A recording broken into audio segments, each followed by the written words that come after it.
those people found themselves in those riparian lands because we as government failed. We failed the citizens. We have approved for them to build. They didn't just wake up and build. And I'm tired of a Kenya where people are buying land, having title deeds, and then getting loans from banks, and then one fine morning we wake up and say, that's an illegality. It's an illegality that we have caused. So how much money are we putting to strengthening the structures of this country? Because our structures are weak. Yesterday I saw Felix Kosgei on TV saying that the government is going to be zero tolerant on corruption. There is no way you're going to have zero tolerance on corruption if you have not given corruption, the entities that fight corruption, money.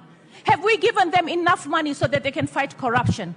I really want to see, even within that supplementary, because nothing is cast on stone, that you provide more money for the citizens that we have aggrieved. We need more food for the citizens that we have aggrieved. And I'm tired of people looking at Nairobi and thinking Nairobi is a rich county. Nairobi is not a rich county because of failures of devolution through corruption.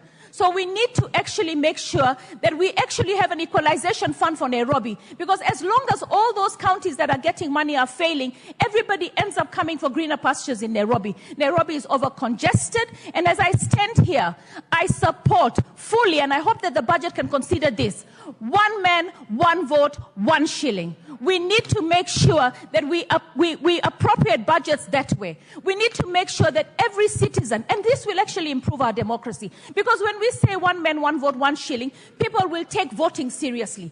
People will ensure that they register as voters. Because right now we have voter apathy. 8 million people did not vote. Why? Because they have no confidence in government. But when we take resources to the places that are needed, how can you give Kasarani, which has over 300,000 people, the same resources as you give us a constituency with 11,000 people? We are failing. So as we budget, let us budget according to our pockets.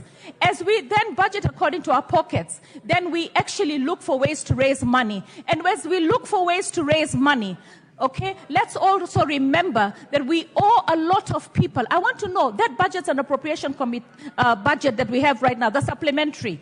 Have we made sure that we're going to pay some pending bills?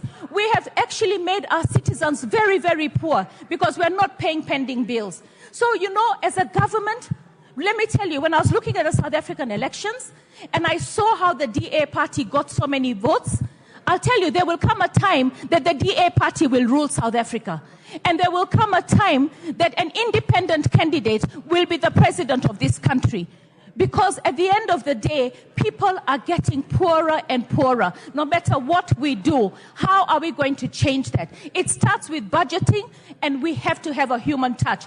Government might be a building, but the building is run by humans. And if we are leaders and we go out and ask for votes, let us start touching lives. Let us start saving lives. Let us start empowering and enriching our citizens.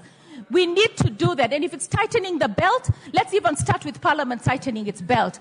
I'm for every entity that needs to tighten its belt so that the citizens of this country can be enriched and empowered. Thank you.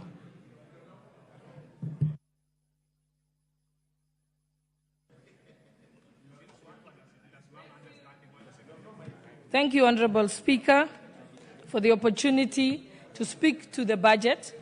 I know many people have spoken, many of the members have spoken, and in all of it, members are actually supporting this particular motion. But I want to give a challenge to members of Parliament. In as much as we have the power to budget and appropriate monies to the various state departments, we also must take responsibility for ensuring